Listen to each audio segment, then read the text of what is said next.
बागेश्वर धाम बोल रहा हूँ। मैं भगवान राम भक्त हनुमान जी को समर्पित मंदिर हूँ। मैं वही बागेश्वर धाम हूँ जो आजकल हर न्यूज चैनल की हेडलाइन बना हुआ है। मैं अपने चमत्कारों की वजह से आए दिन सुर्खियां बटोर रहा हूँ। आजकल तो मेरे यहाँ पत्रकारों का मेला लगा हुआ है। आज मैं आपको मेरे से जुड़ी हर एक बात बताऊंगा। मेरे इतिहास के साथ साथ मेरे यहाँ विराजे हनुमान जी के चमत्कारों से भी पर्दा उठाऊंगा।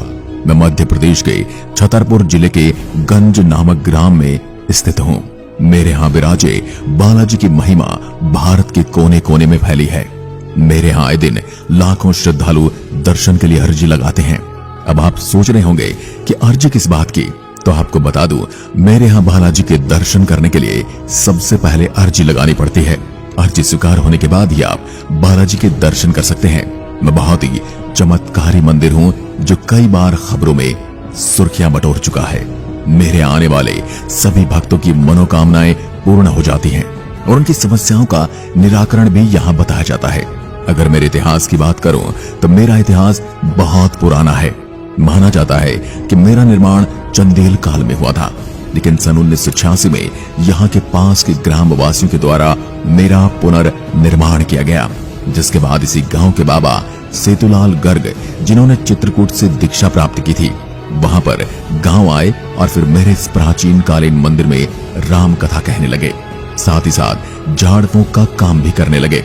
1989 में बाबा राम सेतु जी ने मेरे यहाँ एक विशाल महायज्ञ का भी आयोजन करवाया था, जिसके पश्चात भगवान दास गर्ग मेरे यहाँ दरबार लगाने लगे थे। मेरा इतिहास यही खत्म नहीं हो जाता।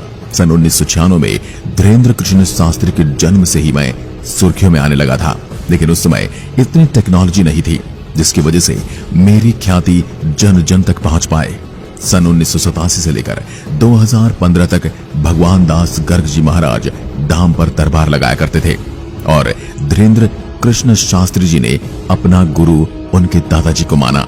सन 2016 में धीरेन्द्र कृष्ण शास्त्री जी ने बागेश्वर धाम की डोर संभाली और महाराज ने अपने दादाजी के आशीर्वाद से मेरे यहाँ दिव्य दरबार लगाने लगे और सन 2017 में 108 कन्याओं का विवाह सम्मेलन करवाकर मेरे इतिहास में अलग भूमिका निभाई।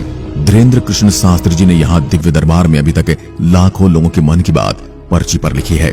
यही मुझे एक अलग पहचान देती है। मेरी महिमा पूरे भारत भर में प्रसिद्ध है। यहाँ तक कि कई बार खबरों में भी मेरी महिमा का बखान किया गया है और आजकल तो सारे न्यूज चैनल को मेरे नाम लिए बिना नींद नहीं आती। मुझ में हनुमान जी की बालाजी स्वरूप की खूबसूरत प्रतिमा स्थापित है और वर्तमान में महाराज श्री धीरेन्द्र कृष्ण जी यहाँ के महाराज हैं। मेरे सप्ताह के 7 दिन लोगों की समस्याओं के निवारण के लिए एक दरबार का आयोजन होता है, जहाँ पर भक्तजन अपनी समस्याओं को लेकर आते हैं। मेरे इस मंदिर की चमत्कारी महिमा ये है कि आगे संत धीरेन्द्र कृष्ण जी लोगों की समस्याओं को सुने बिना ही बता देते हैं कि किस समस्या से वह व्यक्ति इस धाम में आया है। वे पर्ची पर लिखकर उस व्यक्ति को दे देते हैं और वह किसकी समस्या से गुजर रहा है और उस समस्या का निदान क्या है। कहा जाता है आज तक इस धाम में जो भी व्यक्ति अपनी समस्याओं को लेकर आया है उसकी समस्या का समाधान हुआ है। भूत प्रेत जैसी बुरी आत्माओं से पीड़ित लोग भी समाधान के लिए इस धाम के दर्शन करने आते हैं। अगर आप मेरे यहाँ बालाजी के दर्शन के लिए आना चाहते हैं या दरबार में अपनी समस्या का निवारण करना चाहते हैं तो आपको एक टोकन प्राप्त करना पड़ेगा। यह टोकन कैसे प्राप्त किया जाता है इसकी जानकारी मैं आपको अभी देता हूँ। जो भी लोग मेरे यहाँ दर्शन करने आना चाहते हैं उनके पास इस धाम का टोकन होना जरूरी है। टोकन उन्हीं लोगों को जारी किया जाता है जो मेरे आने के लिए अर्जी लगाते हैं। टोकन मेरे यहाँ की सेवा समिति की तरफ से निश्चित समय अवधि के अंतराल में ही वितरित किए जाते हैं। ऐसे में टोकन की समय अवधि क्या है इसे जानने के लिए मेरे यहाँ की आधिकारिक हेल्पलाइन नंबर 8120592237 है, जिस पर संपर्क करके भक्तजन टोकन की समय अवधि के बारे में जान सकते हैं। इसके अतिरिक्त आप स्वयं यहाँ आकर इसकी जानकारी ले सकते हैं।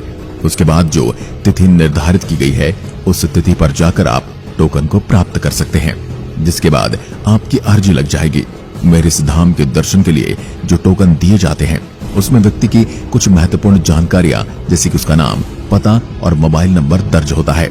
इस टोकन के जरिए आपको बागेश्वर धाम के महाराज जी से मिलने का अवसर मिलता है, जहां पर आपको आपकी समस्या का समाधान मिल जाएगा। जो लोग छतरपुर जिले में नहीं रहते हैं या फिर किसी अन्य राज्य से हैं, ऐसे लोग चाहे तो घर बैठे बागेश्वर धाम के लिए अर्जी लगा सकते हैं। यहाँ तक कि उसकी प्रक्रिया की जानकारी स्वयं यहाँ के महाराज श्री धीरेन्द्र कृष्ण शास्त्री जी ने बताई है और मैं भी आपको बता देता हूँ। सबसे पहले तो मंगलवार के दिन एक लाल कपड़ा लें और उस कपड़े में नारियल को लपेटें। ध्यान रहे कि इस कपड़े में नारियल को लपेटते समय आपकी जो मनोकामना है या जो समस्या है वो जिसकी समाधान के लिए आप अर्जी लगा रहे हैं उसके बारे में ध्यान करते हुए नारियल को कपड़े में लपेट लें। उसके बाद आपको भगवान बागेश्वर धाम सरकार के माला का जाप करना है और फिर इस नारियल को अपने पूजा वाले स्थान पर रख देना है। इस तरीके से आप बागेश्वर धाम के दर्शन के लिए अर्जी लगा सकते हैं।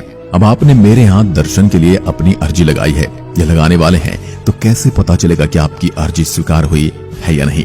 इसके बारे में यहाँ के महाराज ने बताया है, जब आपकी अर्जी स्वीकार होती है तब आपके परिवार के किसी भी सदस्य को लगातार 2 दिन तक स्वप्न में भगवान बागेश्वर की बंदर स्वरूप के दर्शन होते हैं। अगर आपके स्वप्न में बागेश्वर भगवान के दर्शन नहीं हो रहे हैं तो इसका अर्थ है आपकी अर्जी अभी तक स्वीकार नहीं हुई। ऐसे में आपको इससे हताश होने की जरूरत नहीं है। आप चाहे तो अगले मंगलवार को दोबारा अर्जी लगा सकते हैं।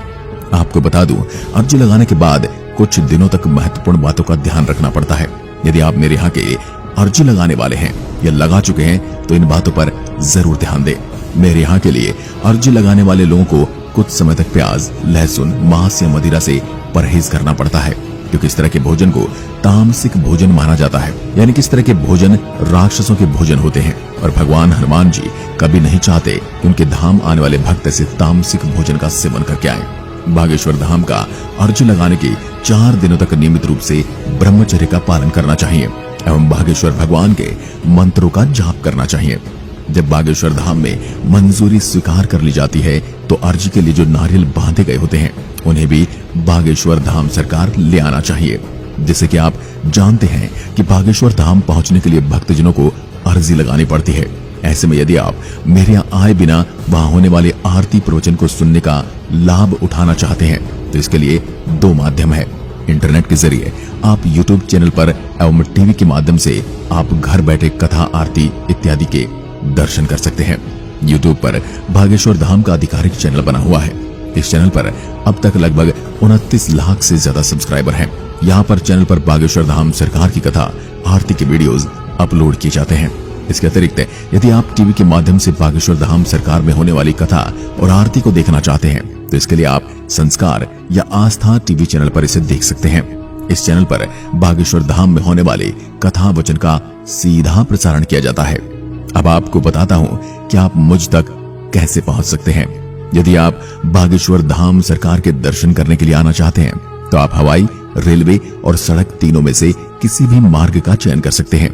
तीनों ही मार्ग यहाँ तक पहुँचने के लिए उपलब्ध हैं। बता दें कि तीनों ही मार्ग के जरिए आप सबसे पहले छतरपुर पहुँच सकते हैं। छतरपुर पहुँचने के बाद 33 किलोमीटर की दूरी पर खजुराहो पन्ना मौजूद है, जहाँ पर बस या टैक्सी से आप पहुँच सकते हैं।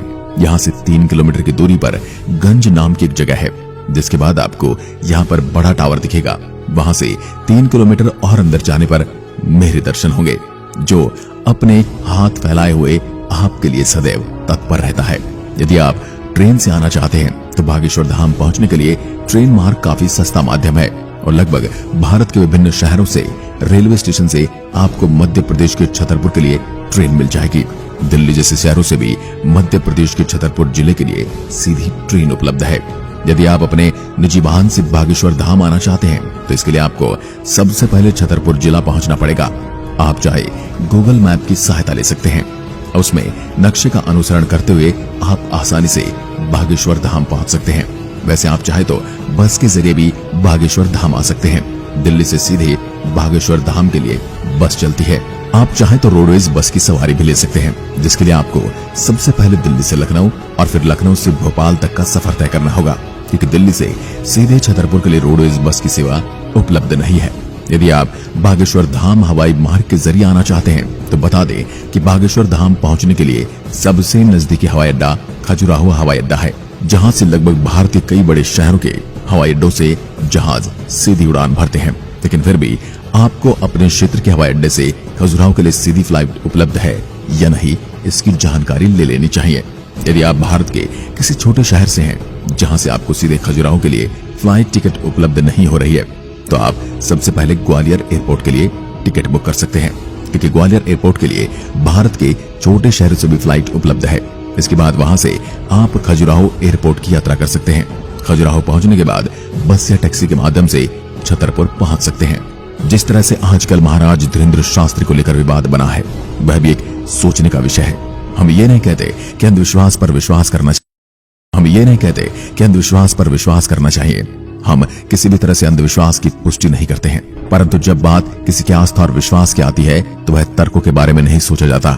आजकल धीरेन्द्र शास्त्री को मीडिया और हिंदू विरोधी ताकतों ने घेरा हुआ है, लेकिन मेरा उनसे प्रश्न ये भी है कि जो दिवाली और जानवरों की बलि के ऊपर काफी ज्ञान और शो चलाते हैं, क्या वह उन धर्मों से क्यों प्रश्न नहीं करते? जानवरों को खाने की वकालत करते हैं। उन धर्मगुरुओं से उन धर्म में व्याप्त बुराइयों पर क्यों प्रश्न नहीं किया जाता? क्या किसी ने प्रश्न किया है कि आए दिन मदरसों और दरगाहों से रेप वगैरह की खबरें आती हैं, उनको कितनी और सजा मिल पाती है? सदियों से जो केस चले आ रहे हैं, उनसे किसी ने जाकर पूछा है कि अपने धर्म स्थल पर ऐसा कृत्य क्यों किया? यह सब सनातन धर्म के साथ ही क्यों? सबकी अपनी अपनी आस्था है, लोगों को कुछ लाभ मिल रहा होगा तभी वो वहां जा रहे हैं। इस बारे में आपके क्या विचार हैं, हमें कमेंट में लिखकर जरूर बताएं। साथ ही अभी तक चैनल को सब्सक्राइब नहीं किया है तो चैनल को सब्सक्राइब करके बेल आइकन जरूर दबाएं। धन्यवाद।